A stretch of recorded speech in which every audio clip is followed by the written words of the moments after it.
कई पिक्चरों में आपने काम किया, क्या प्यार आपको नहीं मिला था? सम्मान नहीं मिला था आपको? देखो भाई, मैं बोलता हूँ ना, शुरू से बोलता हूँ और आजीवन बोलूंगा। मैं जो हूँ सो यहाँ से हूँ।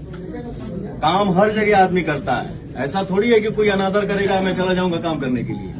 उससे बढ़िया खेती करूंगा। तो तमिल की बात करें तो अन्य भाषाओं में भी आएगी फिल्म?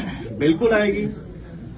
जैसे भाई ने बोला, प्यार हर जगह मिलता है, हर चीज हर जगह मिलता है, लेकिन एक यहाँ का प्यार और एक यहाँ का प्यार। मतलब कि पवन सिंह ने सीधे सीधे बोल दिया कि मैं दिल से काम करता हूं, दिमाग से नहीं। आप मुझे सम्मान दोगे, रिस्पेक्ट दोगे, तभी मैं आपके साथ काम कर सकता हूं, अदरवाइज मैं आपके साथ काम नहीं करूंगा। अगर अच्छा गाना मिलेगा, अच्छा कॉन्सेप्ट मिलेगा, अच्छा लिरिक्स मिलेगा, अच्छा कहानी मिलेगा, तभी भोजपुरी के पावर स्टार पवन सिंह गाना में काम करेंगे, नहीं तो पवन सिंह काम नहीं करेंगे। क्योंकि भाई लोग भोजपुरी के पावर स्टार पवन सिंह है, भाई लोग इनका मान सम्मान बहुत ही ज्यादा ऊंचा है। और भाई लोग भोजपुरी के पावर स्टार पवन सिंह के बगल में बैठे हैं अधिवेश, जो कि भाई लोग इनका फिल्म है डकैत, जो कि 10 अप्रैल को आएगा। इसी में भाई लोग पवन सिंह गाना गए हैं, जिस गाने का नाम है टच बॉडी। और भोजपुरी के पावर स्टार पवन सिंह का जो ये टच बॉडी गाना था डकैत मूवी में, ये अभी रिलीज हो चुका है, आप लोग जाकर सुन सकते हैं। और कमेंट बॉक्स में इतना जरूर बताइएगा कि ये वीडियो आप लोग को कैसा लगा। अच्छा लगा तो आप लोग चैनल को लाइक, सब्सक्राइब और शेयर कीजिए। मिलेंगे किसी नेक्स्ट वीडियो में, तक बाय बाय।